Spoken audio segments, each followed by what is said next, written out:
сэргэлэн дандаа нийт хөөхтөөс хүн амтан алж малмаар ч юм уу тийм ингээд бүр тийм амар зэрлэг болгодог. Тэр хоёлоо гол асуудлаас яриагаа эхлэе. За таны хүү ер нь анх та энэ хар тамхи хэрэглэдэг гэдгийг нь хизээ мэдсэн юм бэ? Одоо хэдэн жил татчих? За одоо л 19 онд мэдсэн. Одоо 24-тэй. Анх цагдаад баригдаад мэдэж авсан. Одооны нөхцөл байдал бол маш хүнд байгаа. Удаадараа сэмүүдэд хэвтүүлсэн.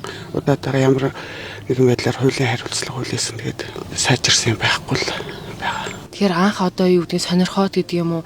Яг ямар төрлийн одоо энэ хар тамхиг төрлийг те хэрэглэж үзчихсэн юм бол цагдаа дээр баригдсан юм бол тэр нөгөө үүсгэй дадаг л байсан. Яг хуулийн өрөөнд анхны баригдсан юм. Тэгээд эхлэхэд бол тэр чинь нөгөө цагдаа баригдаад тест аваад үзэхэд бол олон төрлийн юм гараад ирж байгаа байхгүй юу?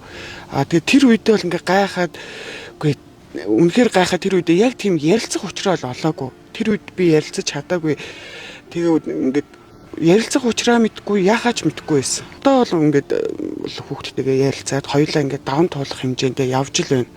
Гэхдээ нөгөө хитрхи манай хүүхдийн хувьд бол хугацаа их хитрхийг үн донтогч болсон. Тэгээд хүүхд маань ингээд тэмцэл явж л байна л да хоёлоо. Нэгэн ийм одоо бас тантай адилхан юм даван туулагч юм гэхдээ ингэж ярьжсэн л да. Миний тэр хайрлсан хүн тэгээ бүр огт өөр тэр хүнээс нь юу ч үлдээгүй юм шиг санагдажсэн гэдэг. Тэгэхээр танд бас үнэхээр тэгж бодохоор үе байсан бол одоо яг тийм ба. Яг миний уг хүүхд маань их зөөлхөн сэргэлэн дандаа нийт хөөхтөөс хүний айсаар одоо л их ууртаа уцаартай сэтгэл готрол ихтэй мэдээж амар их зан характер зэрлэг шиг тийм өөрчлөлт бол ихтэй болсон. Өвчин намдах тэр эмийг авахын тулд юу ч хийхээс буцхаалдаг. Тийм байдалд л үрдэг.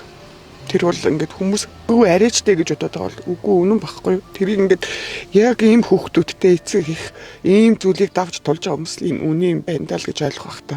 Хэл ингээд үгээр хэлхий аргагүй л дээ хэцүү. Нэг хэсэг бол бүр ингээд заримдаа бүр яах вэ те ингэж амьд явах бас гэж боддог үе байдаг л байсан. Би ингээд цус хармаар байна гэж хилээдсэн хүн байсан ингээд ийм кейс би уншижсэн л та.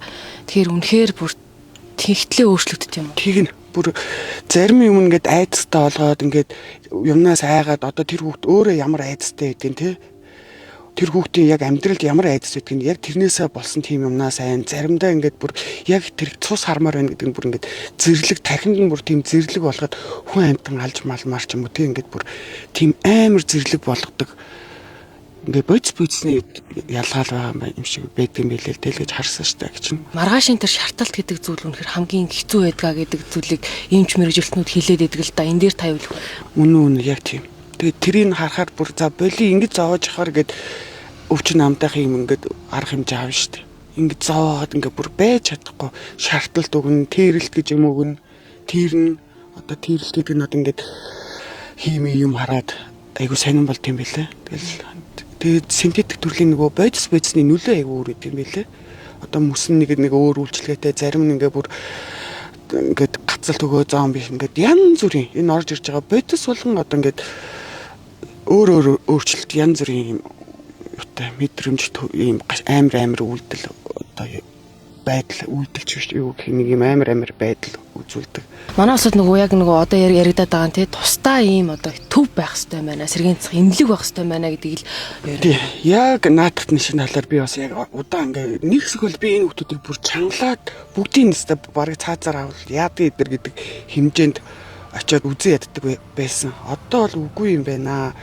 Монголын төвл хичнээн өсвөр залуу нас тэгээд за чангалагдаад шоронд орсон хүмүүс эргэж гарч ирэхдээ илүү гэмт хэрэг өөр гэмт хэрэг юм сураад гарч ирээд байна гэж нэлээд ажилласан. Тэгээд яг ингээ одоо хангаах ингээд сэтгэл зүйс энэ чиглэлээр нь ингээд одоо хүүхдтэйгээ хамтраад явж хахад бид нэр архичдаг архины донтолттой гээд имчилгээнд явуулдаг шиг энэ өөрөө донтол байхгүй өвчин. Тэр яг энийг ингээд нэгдсэн нэг юм одоо Европын өөр энэ хар тамхи ийм асуудлыг гэмт хэргийг бууруулсан газруудын судалгаагаар бол нэгдсэн эмнэлэг одоо эмнэлэг гэхдээ тэр нь шүүгчийн захирамжаар энэ албан хүчээр эмчилгээнд явагддаг тийм ийм эмчилгээ юу за 1 2 3 тэгээ болохгүй байх юм бэл тэр дараагийн хуулийн өндөр хариуцлага хүлээгддэг тийм. Тэгвэл энд хар тамхиг бусдад зарж борлуулж ашиг олж байгаа нөхдүүд бол биш байхгүй яг энэ донтогч болсон хөргөж хүүхдүүд. Саяхны хүртэл энэ бол баян айлын хүүхдүүд хэрэглээ гэдэг бас энд үнэхээр тийм их мөнгө орд юм уу? За их чинь бодис янз бүр хямдхан ч зүйл байна. Тэгээд одоо баян айлын хүүхдүүд нь тэр бүр үнэтэй чанартай юм авдаг байх л та. Одоо би тэгжэл хэлээ. Тэгээд хямдхан зөндөө олон синтетик төрлийн юм орж ирж байна. Та үнэтэй байсан ч нэгэн донтогч болсон хүүхдүүд энэ зүйлээ олж авахын тулд хулгай зэлгий хийн октод нь бие үнэлнэ. Харт нэг хамгийн амар юм энэ хар тамхи сэтгц нөлөөлөх бодисын ард хүний наймаг гэмт хэрэг бие үнэлэлт хулгай дээр бүх зүйл явж байгаа шүү гэж байна. Энэ хүүхдүүд бүгд ийм зүйлд яа харахгүй уруу татагдаж орно. Хамгийн гол нь нөгөө юм чимрэгч хэлдэг тийм нэг удаа гэж хэзээч байдгүй гэдгийг л хэлдэг. Нэг удаа байхгүй байхгүй юу? Хизээч нэг удаа гэж байхгүй.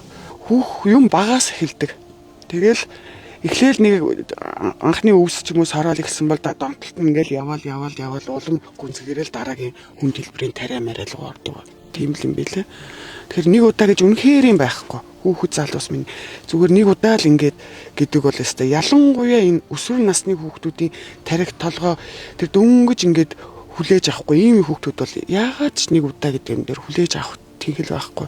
Синтетик төрлийн бодис энэ хилээр давж ороод ирээд байгаа энэ урсгалыг л байхгүй л бүр таслан зогсоож ижил энэ нэг яг тэр хүмүүс тэр л сүлжээтэй л нэлээ дайм байлдаантай л юм одоо тэр асуудал тэр сүлжээг л таслан зогсох тийм л арга хэмжээ авахгүй энэ өөрөөр бол аюу хэцүү баха.